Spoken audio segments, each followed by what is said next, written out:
The average college graduate in 2019 that just graduated in May graduated with $39,100 worth of debt. And the research has shown that the average bachelor degree recipient takes 20 years, it's actually 19.7 years, to pay off their debt.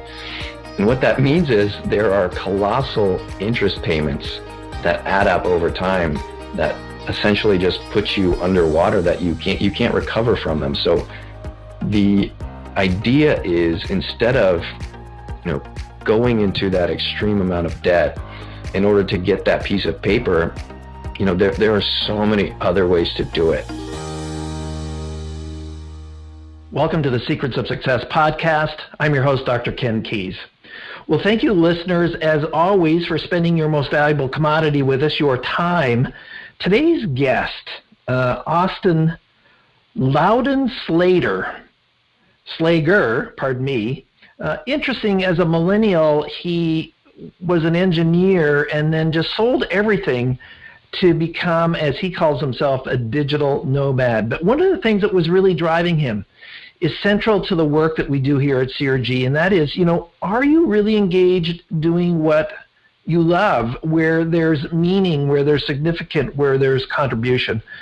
And unfortunately, as we know, the majority of people, that's not true. I've recently done a series on my book, The Quest for Purpose, which has now been developed into an online course of the same name, The Quest for Purpose. And my encouragement is to you that are listening and those that you know around you, if you're not living a life that is totally fulfilling, then the Quest for Purpose book and e-course is an option for you to consider. So if you want to learn more about that e-course, go to crgleader.com and then go under online courses to the CRG Academy, and you'll see the Quest for Purpose, and all the details are there.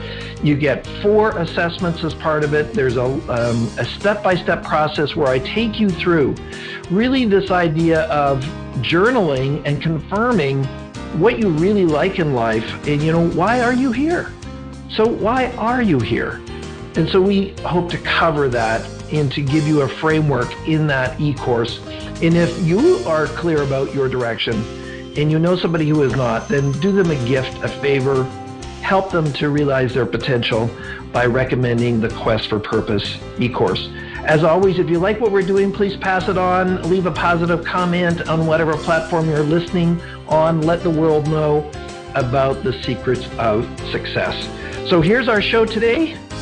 Austin Laudenslager, who's recently wrote the book, What a Time to Be Alive.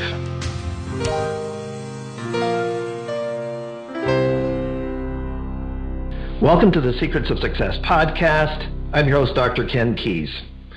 Well, I've always had curiosity about some movements in society around things like tiny homes, and of course there's this whole online marketing and online passive income.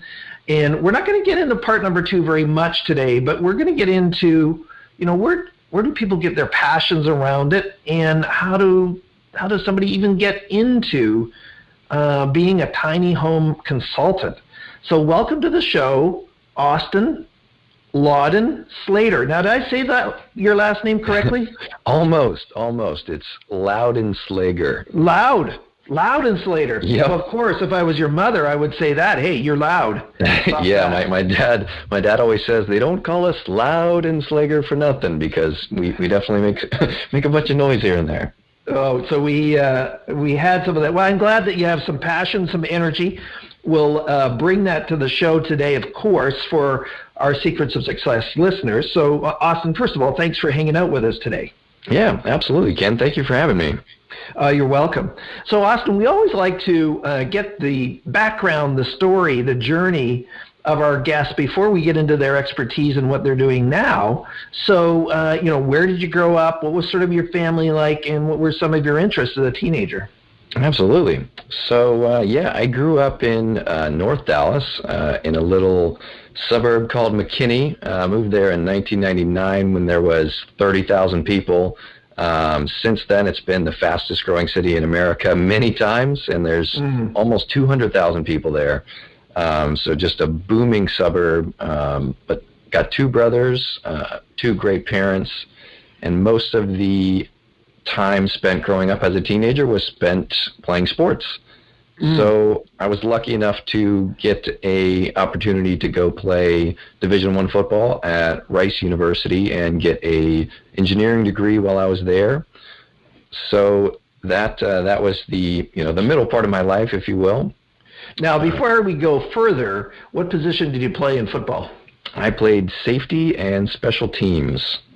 Okay, so with special teams, were you the person way back there as the last person defense for the return? Make sure that he didn't get into the end zone? Yeah, not quite on the special teams. I was like more of a utility guy on special teams, but at safety on defense, that's absolutely the last line of defense. Of course. So appreciate that. Now, what did your parents do? What were they sort of there? Did they have an entrepreneurial bent, or what was their professions? Yeah, so my mom is an office manager.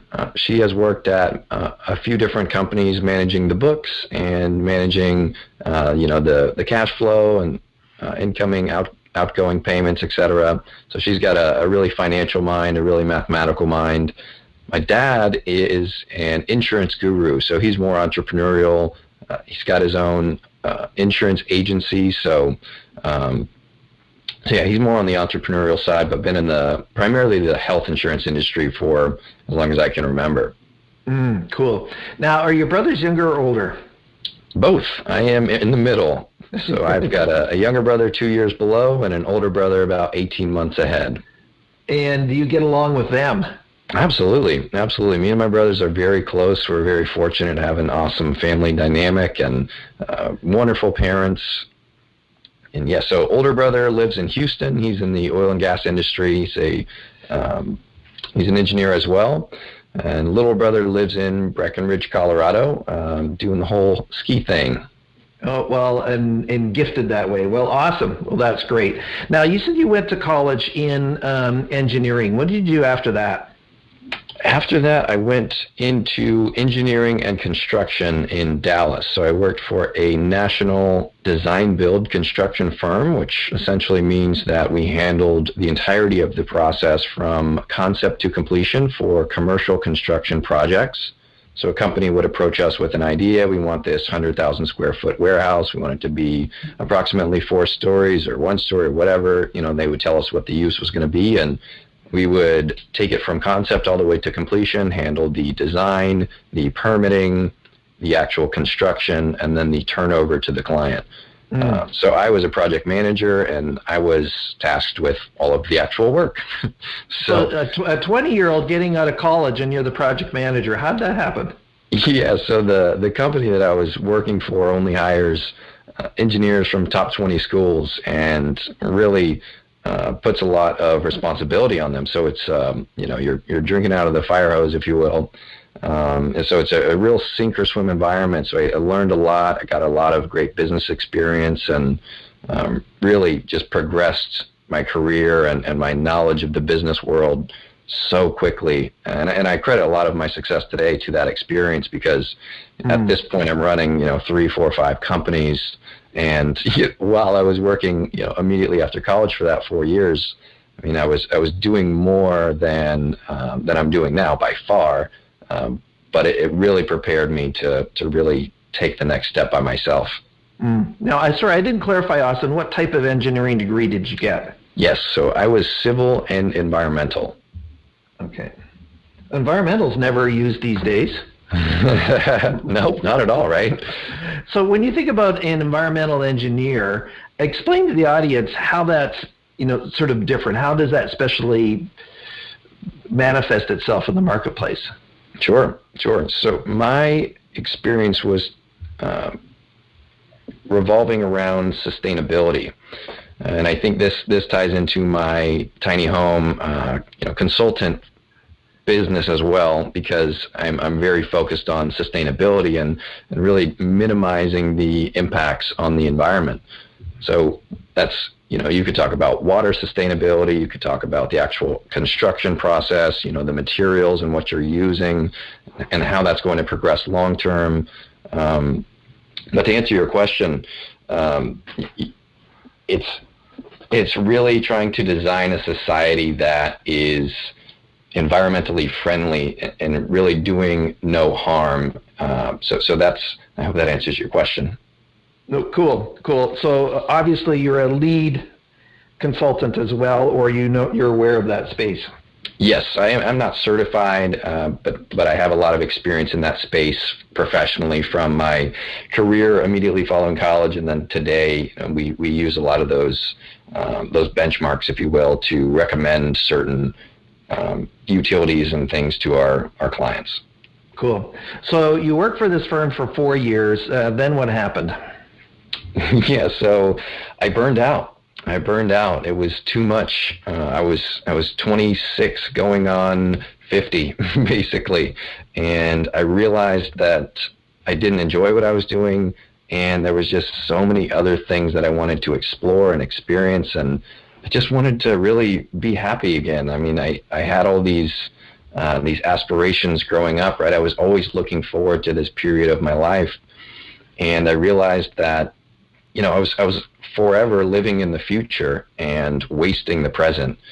And I just had enough of it. So I reclaimed my life. I took it back, and now I'm fully present, living every day, enjoying it and doing what I want to do, what I enjoy doing. And yeah, so I basically just burned out, had enough, and decided to take off. So I literally sold everything that I owned, got out of my apartment, got rid of my vehicle, started living with much less and traveling the world full time. So I've been doing it over 2 years now, and I'm loving every minute of it. So what really, when you think about it, a lot of pressure to stay there. My life had some similar stories too, where you get into jobs and you're going. Where did you get the courage to kind of take that step? So you're in this engineering job, probably being paid very well at that time. Status, those kinds of things. So where did the courage come to kind of get out of that pressure box? Sure, that's a fantastic question. There's multiple aspects of it. So I think the first one, and most importantly, I'm extremely fortunate to have a really great degree. I've got this top 20 civil and environmental engineering degree that I can fall back on really whenever I want to. I mean, I could go back and get another 6-digit job tomorrow if I really wanted to. And so that was probably the primary aspect where I was like, there's no reason not to go for it, because it's simple for me to go back and get a bunch of interviews and walk back into an office and give all of my time again if I wanted to, if I needed to. I don't want to do that anymore, obviously, but that was one thing. The second thing was just, I realized that this is my one shot, right? Like, I'm in my physical prime. I'm in this sweet spot in my mid to late 20s, and I felt like I was just wasting my time. And so I was like, I don't have the ability to continue to do this and not look back at my life with regrets. So that was a huge factor that gave me the courage. And the third thing was that I had already started a couple of online businesses. So I was like 6 to 12 months in and generating some decent income. So I had just kind of scratched the surface and saw the potential and decided to move forward with that as well while I was traveling full time. So that gave me a lot of confidence also. Just having that influx of cash that wasn't requiring a lot of my time gave me a lot of confidence to actually make the leap and give it my best shot, knowing that obviously I could fall back on a traditional career with my fancy degree. So when you think about it, Austin, a lot of people who, the online world, here we are doing a podcast virtually, which if you scroll back 20 years ago was not really something that was out there. You need to have a studio, all these kinds of things. So where did you get the interest and or the skills to create an online business? The interest revolves around the freedom. Knowing the potential lifestyle afforded by an online business gives me that that excitement and that motivation to do it. I didn't necessarily have the experience to start an online business when I decided to. That came with trial and error, and that trial and error skills basically came from my engineering background and my corporate experience. So yeah, does that answer your question? Well, it does. Now, what were, and you don't have to reveal it if you want to, but what products did you start with for your online business? Sure. So I jumped in the deep end. I probably should not have. I started with a private label Amazon business, which takes a lot of capital to begin. I probably, in hindsight, should have started with a drop shipping business model where you don't need any cash to start and you don't have to store any inventory. It's just much more simple. You can prove the model of the business before you begin it and invest significant capital. I was at a point in my corporate career where I was at the end of my rope. I had a bunch of cash and I was basically looking for a quick way out, and I didn't have any bandwidth to do the research and to gain the experience that I have now because I was giving 110% of my time and energy to the company. So I found something and went for it. And yes, it was an Amazon private label product. So I manufactured 1,000 of these bad boys from China at the beginning. So I verified the demand of this product. So to answer your question, it's a PVC garment bag for like dancers and recitals. So essentially it's a clear bag that they put their costumes in for their different numbers, their different performances, their different songs and stuff. So it has a bunch of pockets in it for all of their jewelry and all of their accessories, and then in it is all of their different costumes. So it's what's in the changing room. So they do one number, do one song on stage, and then they have to quickly go back into the dressing room and be able to see what they need to change real quick and then go do the next one and then repeat that process. So that was the little niche that I carved out at the beginning. The demand was huge, especially in the peak recital periods of the year. So I ended up going for it. So I created a new spin of the product, a new color on the market that didn't exist. Most of them were pink and purple and all that because obviously they're catering to women and girls, but I made a royal blue one and it's done pretty well. It took a significant amount of capital to begin, like I said, but that was my first online business stab, and it prepared me really well for more of the things that I'm doing today. So when you think about your transition out and you said, I'm doing what I love doing now, explain to the audience what that is. So, you moved from this corporate world, you moved into the online world so that you could fund your quote unquote lifestyle. But what is that lifestyle? Sure.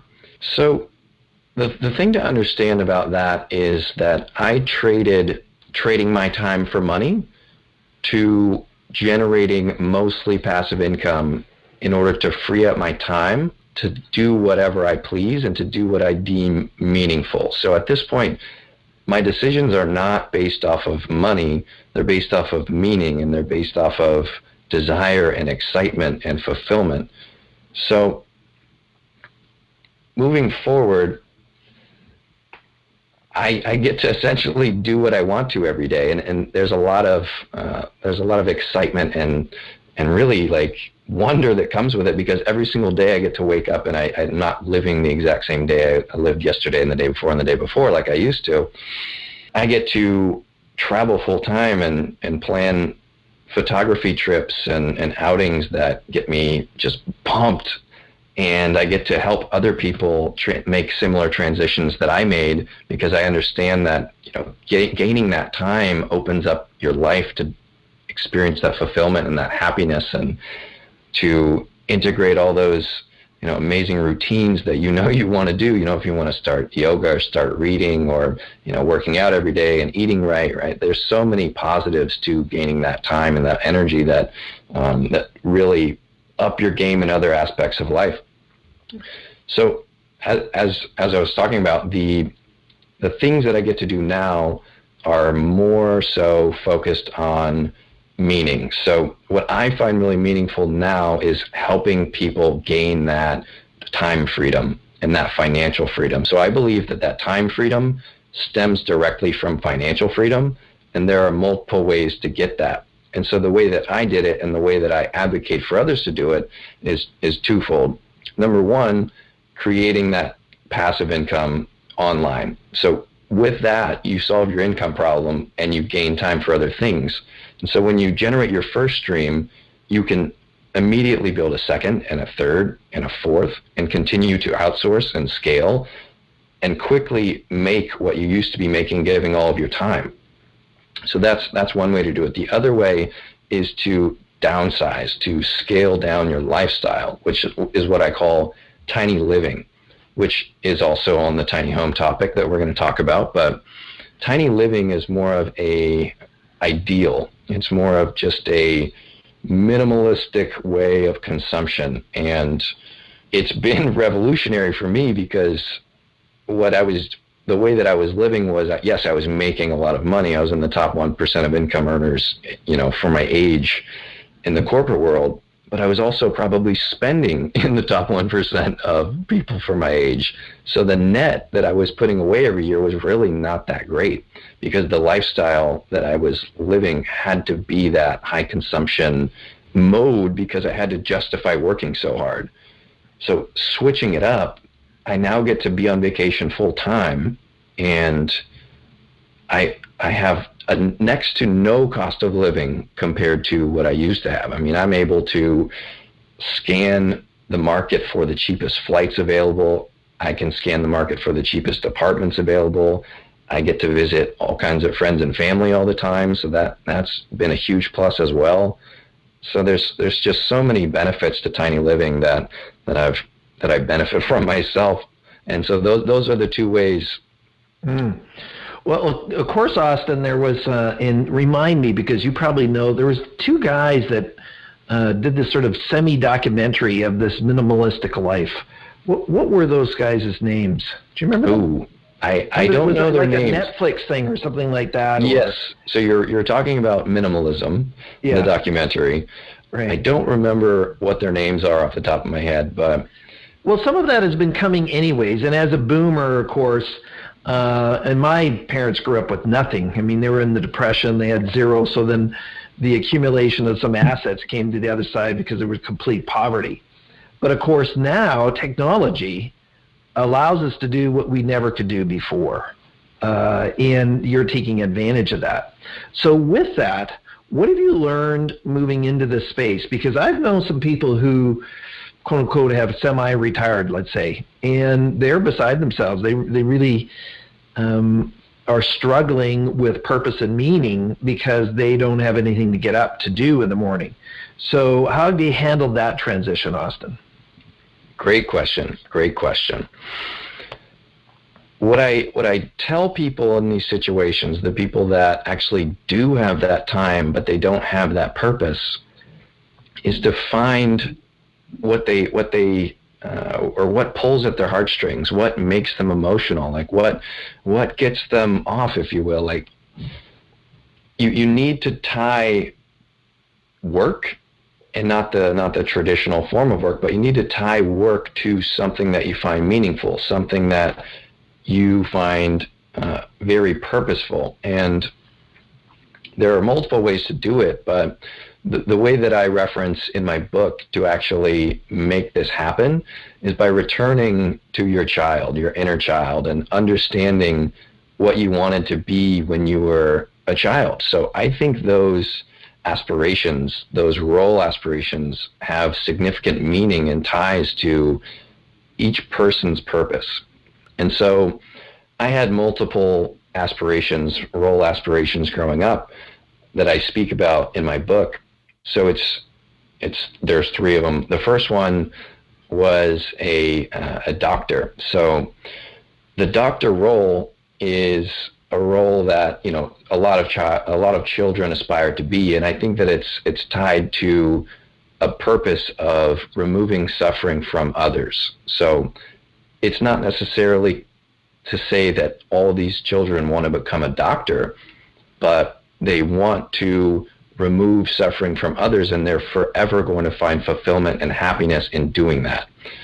And so understanding what you wanted to be when you were a child can lead you to that purpose. And that has been a great way for me to essentially consult people and help them reach those levels of fulfillment by, again, understanding their childlike aspirations, that they used to have before the world got a hold of them. Mm. So continue. You said that you had a couple other items that were... Now, by the way, before you go to that, tell the audience your book and where they can get a hold of it. Absolutely. So my book is called What a Time to Be Alive, Reinstating the American Dream Through Passive Income and Tiny Living.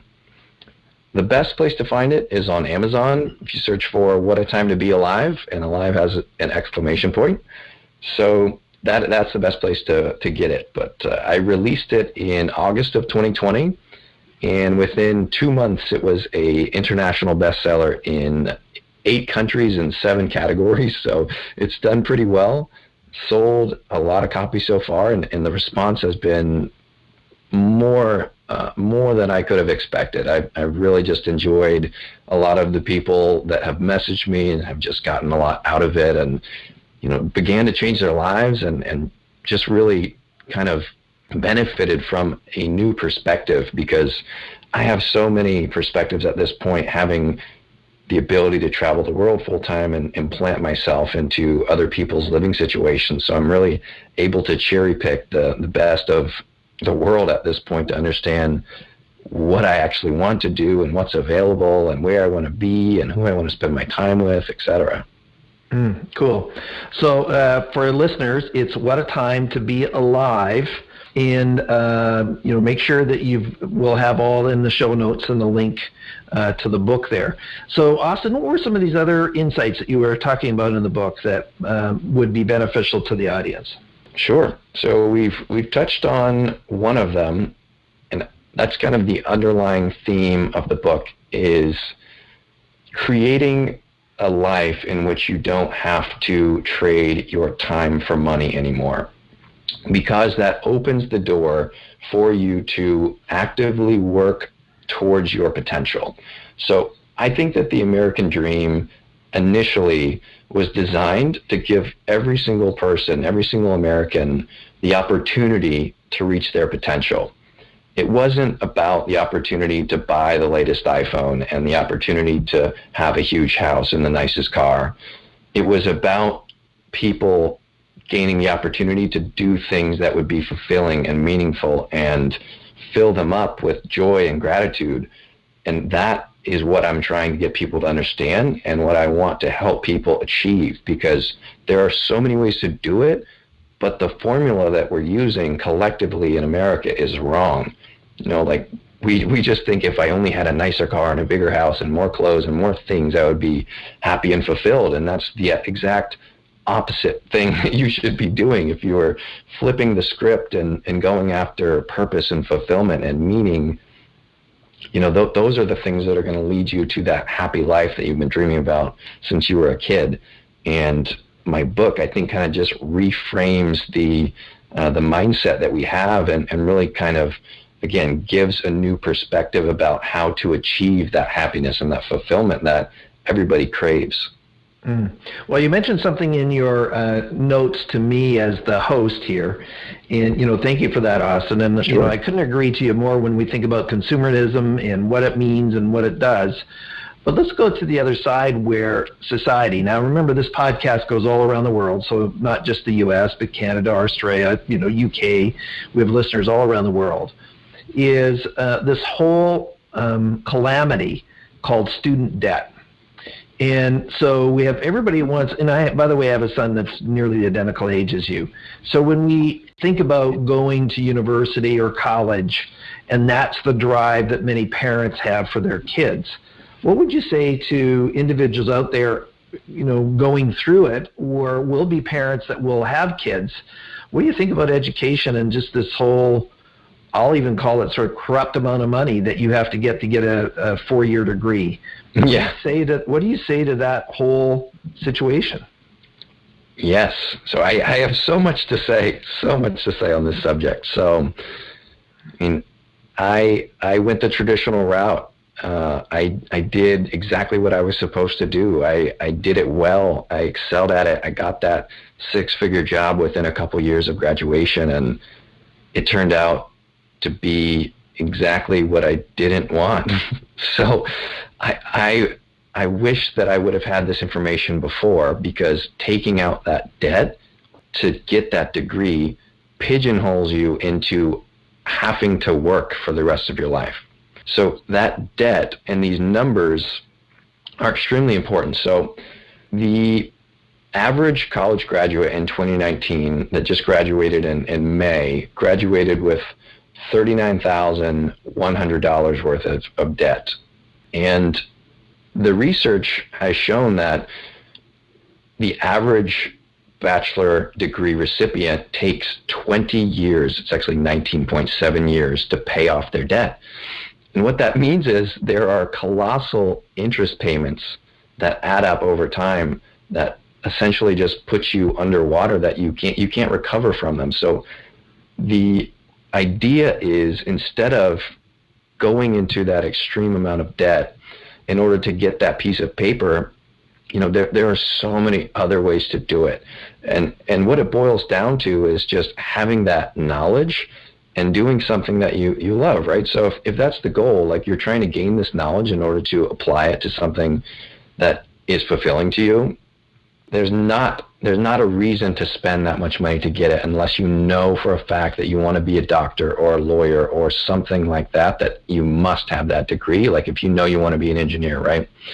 I think one of the most amazing bits of information I can share with you here is that MIT has a platform called Open Courseware, where they basically have a whole online school built for free. You can learn anything you want, any subject. You can take any MIT class online for free. It has video lectures, it has free textbooks, it has quizzes and tests, and the entire college experience without the socialization aspect. So you can get all the knowledge, all the information from one of the best schools in America entirely for free. And that alone kind of just shifts a lot of people's perspective, because if you know that it's available for free and it's high quality, why would you pay $60,000, $70,000, $100,000 for it if that's what you're going for, right? And this opens up the debate about what are the benefits of college, right? So a lot of people say, like, it's the socialization aspect, like it teaches, or it allows people to become who they want to be, and they're away from home for the first time, and you've got all those arguments. But my answer to that as well is, there's just so many other ways to get that socialization aspect too. So I highly recommend that most high school grads take some time to travel before they decide whether or not they want to dive directly into college. So what that does is it kind of solves that socialization, cultural integration aspect actually faster and more efficient than you would get it in college, because you're not only living in this little college bubble that you've chosen, you're traveling and getting a global perspective on what's going on and what your options are, and you're getting cultured to many other possibilities and ways of living that you wouldn't have understood or known were available if you went straight to college from high school. So I think that is a huge, huge thing for parents and for kids that are trying to decide if they want to go to college or not. And the last thing that I'll say about this is kids at 17, kids at 18 that are trying to decide whether or not they want to go to college are looking at what these degrees are starting at salary-wise when they graduate. And so the average starting salary is, between $50,000 and $60,000 if you have a bachelor degree, typically. And what these kids are thinking is, oh yeah, I'll be able to pay off $37,000, $40,000 in 2, 3, 4 years if I get this $50,000 to $60,000 job, right? 17, 18-year-olds don't know how to budget. They don't know about interest. They don't know about the cost of living. I mean, there's so many aspects to it that I want people to understand, because, again, making that decision pigeonholes you into working for at least 20 years until you pay off your debt. And if you find out that you don't like what you've signed up for, you're going to be in a miserable spot. And that's where many people today are.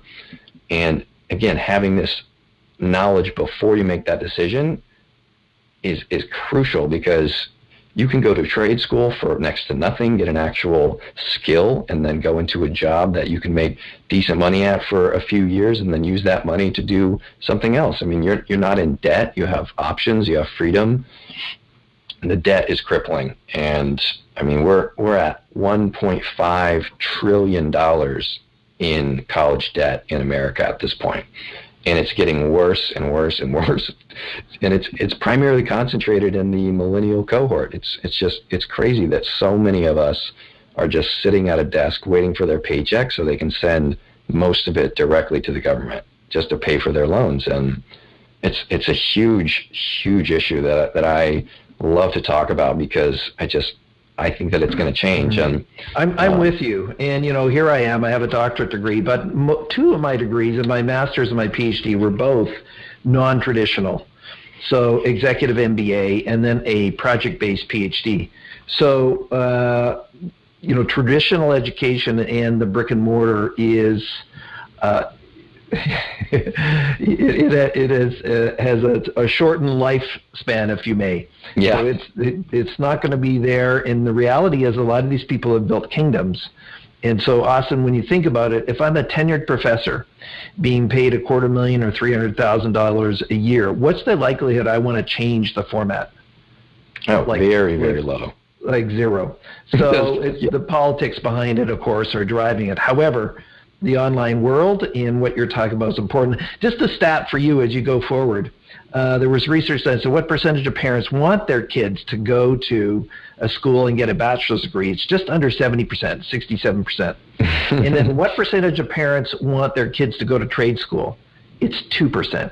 Yeah. Because for some reason there is this seeing that, okay, if you're going to be a plumber, electrician, crane operator, it's not as glorious, maybe is the word, I'm not sure. So all of those come into bear. Now, I digress. You're the guest. So, Austin, we only have about 5 minutes left. And so what I want to do here, so first of all, before we get into that, how can people find out about you, since you're this digital nomad? How do they find out about Austin and where he's at beyond getting your book, What a Time to Be Alive? Sure. Yeah, so the best way to follow my travels and to keep up with what's going on is my Instagram. That's basically where I spend my time online, posting value and my travel photography photos and my updates about my courses and what's going on professionally. So from there, you can get to all the other websites, everything that I'm doing basically. So that's kind of the one stop, if you will. There's a link in my bio that pulls up another website that takes you to 10 other things. So that is the spot. What's your Instagram handle? Yep, it is at Austin Laud, so AustinLaud. Excellent. And we'll make sure that that's in the show notes for the people that are there. So with that being said, and we really didn't get into the tiny homes per se, and people living minimalistic is sort of our process. But if you were to kind of wrap up, at your young age, Austin, so I could be your dad, so that's why I'm saying that. This is not a judgment, it's just an observation. And, having a son of a similar age, what would you say to people out there beyond what you've said already as far as, rethinking life and any other sort of ideas that come out of your book in the last couple of minutes that we have here? Sure. I would say find something that makes you excited, that pulls at your heartstrings, and build it into the foundation of your life. That is the key. I mean, you have to do things that give you that excitement and then that gratitude associated. That's just absolutely paramount. If you're going to work every day and you're not enjoying your life and you're just constantly looking forward to, vacation or some event or something like that, I mean, it's so easy to wake up at 70 and look back and say, crap, I just wasted everything. I didn't do what I wanted to do, and I didn't see what I wanted to see. I didn't, tell this person what I wanted to tell them, right? It's like there's so many regrets that come from not living your own version of an extraordinary life. And I think that's the key. Your version of the American dream, your version of an extraordinary life. Like, figure out what that looks like and go get it. And I appreciate that, Austin, and if you come across sort of naysayers and people say, what are you doing? I suspect everybody supported your move, right, Austin? If only. So we are going to have some resistance if we go down this new pathway. What would you say to those people who are just mustering up the courage to go in this new direction? What would you say to them so that they can get over the hump and move into this new space? That's a great question. So you're going to lose friends. Your family's not going to understand. I mean, trying to explain it and actively chart the path to where you're trying to go is a very difficult thing.